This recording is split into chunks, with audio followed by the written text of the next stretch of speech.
online mode with a sophisticated learning management system. SOHS offers programs in journalism and mass communication. The eligibility is a bachelor's degree, and we are introducing this program in 3 languages: Hindi, Tamil and English. Students from national and international students can join either through online mode as well as in the distance. Development communication, digital media, electronic media and journalism and mass communication program. And all these 4 programs are available in distance mode. 2 programs are available in online mode, development communication and digital media. And we have specialized certificate program in community radio. IGNOU employs various media and communication tools for better teaching and learning skills.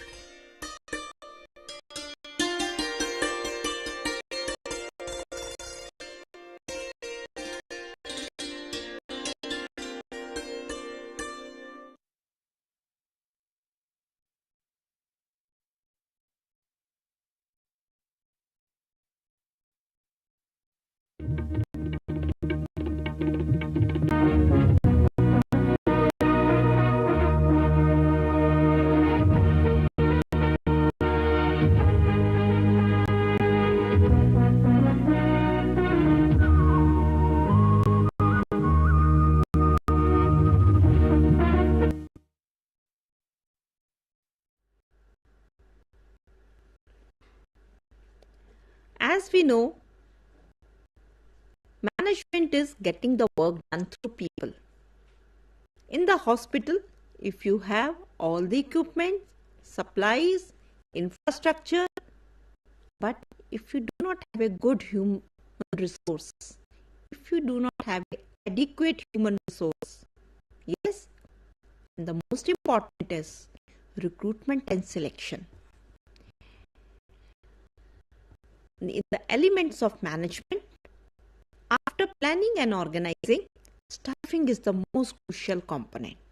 So let us see what is the meaning and the components of staffing.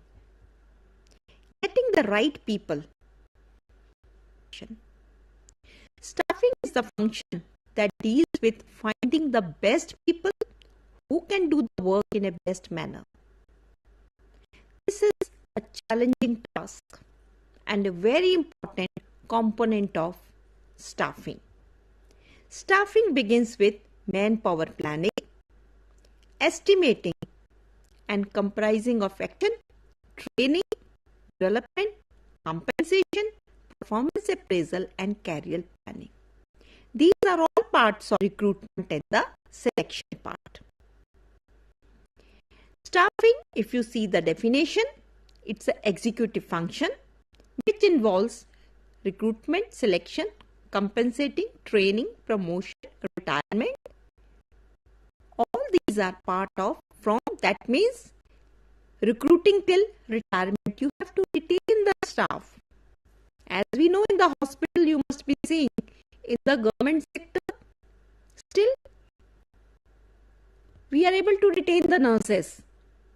But over the time, now the way the broad vacancies are coming up, even from the government sectors, nurses are leaving the job and going abroad. But in the private sector, the turnover is very high. It is very costly affair for you to select. They have to give them training, orientation. Then, once they get trained, they leave the hospital and again that process starts. What is the importance of staffing? First, let us review this. Getting the right people. This will help you to improve the performance and give the quality output. This will also help you to prevent over and understaffing. And if you appoint right people with right skills, the staff will be satisfied and patient will get the quality patient care. The staffing norms which are being adopted in our country are by SIU norms, that is Staff Inspection Unit. Government was planning to review those. Then IPHS standards, that is Indian Public Health Standards. The latest are from 2022, and Indian Nursing Council gives staffing norms for teaching institutions, and they follow the SIU and the IPHS norms for the hospital. Requirement 10, number of nurses. What are the factors on which the human resource you require for your department? Number of beds in the hospital, number of various departments, type of services you are providing, pattern of patient assignment of nurses, functional, team, case-based or patient-based, number of patients will be admitted.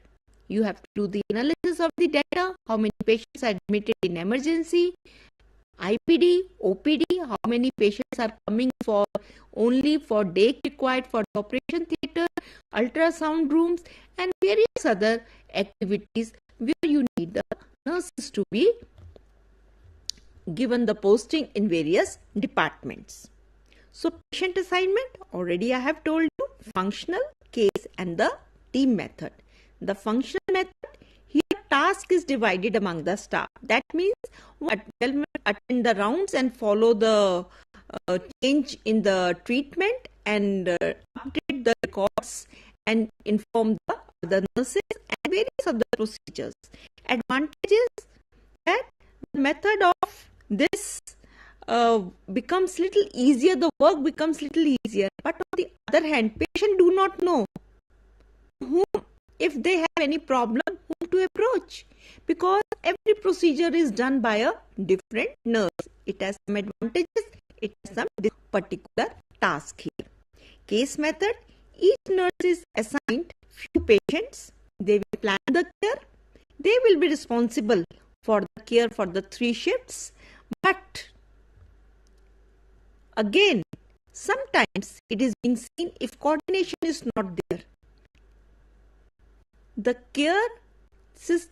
nurse who is planning the care in the morning, because she is handing over the patient in the evening and night, maybe if there is any problem, the staff may not be able to provide that quality care if there is a communication gap or coordination gap is there. But advantages, skills of the nurses are used. MSc nurses, GNM nurses, BSc nurses, a different task can be given. But if there is a qualified PhD or MSc nurse, she will take care of the patient, she will plan the care, she will divide the work among nurses, and there will be nursing aides who will do day-to-day activities, and tasks are divided as per the experience and education level and the competencies of the nurses, and it actually affects the quality of the care. Again, quality can be compromised. Staffing process. How one has to plan for the staffing. Estimate the manpower requirement, that is workload analysis and workforce analysis. That is, conduct workload and workforce analysis. So let us see what is the meaning of these two terms. Workload analysis. This is provide information regarding the current workforce in organization, including their background, retirement, pension. And if there is any gap between workload and the workforce analysis, actually helps to identify how many people are required and how many are available. Although if you see in the government department, if you say you need 100 more nurses, hardly you will get 30, 40 or 50%. Same way in the private sector, because the turnover of nurses is so high, which are given to the staff, they see the cost effectiveness. So many times, if you even do this manpower analysis, workforce and workload analysis, it's not possible to get 100% what you are demanding. Recruitment. Now let us come. Recruitment. What is the meaning? Recruitment means to find potential employee and getting them to apply. The aim is to get more people to apply for the job. Positive process.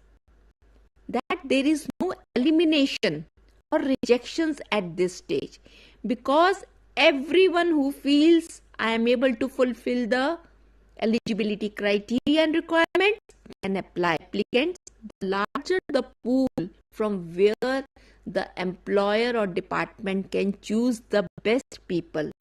Skills. Because patient care, you need people with skill and competence. Process begin with requirement of an employee with a specific skill set. Such a vacancy is determined, it is advertised, applications are invited, and it can be from the internal or external source. Internal source means people who are already working on contractual basis or temporary basis, or if there is a higher post, only the internal candidates can apply. Or like we have so many aims nowadays, only nurses from the aims can apply. That is your internal recruitment is done. If it is advertised in the newspaper, website, there is a open invitation for the recruitment. Anyone who feels working in any department, any hospital can apply for the recruitment. As per the policy, one has to see what is the policy of your organization. Advertisement is being made, approvals are taken, advertised on the website, and like in the daily, we have daily subordinate services. The requirement is given to the daily subordinate services selection board. They advertise it for the selection. Details are given in the advertisement. What is the name of the post? How many vacancies are there? What is the pay band? What is the requirement, desirable and essential? How much experience is required, if any? Registration with some specific council and various other requirements. Then last date and the type of format they have to fill. Once the people apply, the scrutiny of the applications is being done. The test is being scheduled. The process of choosing the best candidate from a pool of prospective candidate is known as selection, because you are scrutinizing the applications, keeping the criteria in mind, keeping the skills you required, keeping that what experience and education they have. So already you have started the selection criteria. It is termed as a negative process. What you feel will be suitable for your organization to achieve the objectives, and they have qualification and skills what you feel desire. Selection can be done through many ways. There can be only interview. There can be only nurses should have basic skills. That's why written CS later on you can give on the job training, because people come trained from various organizations, various colleges of different types. After selecting shortlisting, once you make a merit, appointment letter is given. Person will come and join. If there is medical examination is to be done, they will undergo that medical, and then you will appoint. The official joining of an employee is also known as placement. You can see there is a recruitment, then there is a selection, then there is a placement of an employee. After placement, the new employee is introduced to your organization. It's very important. You have to plan an orientation or induction program. Unless you plan an orientation or induction program, the employee will not able to know about the organization, the people with whom they have to work, what are the policies, what are rules and regulations, what are the various SOPs, what are the working routines. Otherwise, they will learn from it. Important to have a induction and orientation training. It will make them comfortable to know some of the people and to know the environment.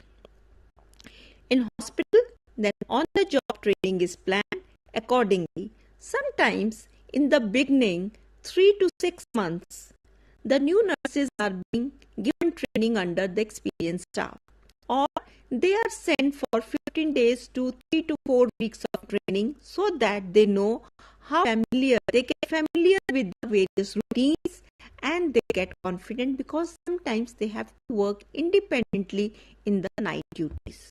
Sometimes in some of the hospitals during the night duty they post some senior from school or college of nursing senior students so that they are able to guide them, help them to know about various policies. It's very important to do on the job training because you have to update the staff development activities in between as per to advancement in the technology. The way the things are changing in the health sector, it's very important to update the knowledge and skill. The type of equipment what we have seen during our times, 80s, 90s, those are outdated mainly. Now computerized equipment has come. Skill labs are there in the hospital. The trainings are given on the skill lab. So you have to train some nurses to train them also, junior nurses. So training of trainers have to be organized. And if possible, you can have a continuing nursing cell also. Training of the nurses, and the budget can be kept for the training. You can invite experts from the outside or in-house staff can be doctors and nurses can be used staff. And people, if it is done regularly and at the end, the staff is being told about their strengths and weaknesses. They are being appreciated for the good work. They also feel my performance is what I have done. So there has to be non-judgmental, unbiased attitude of the nurse manager. Not one time experience is enough to do field with no bias.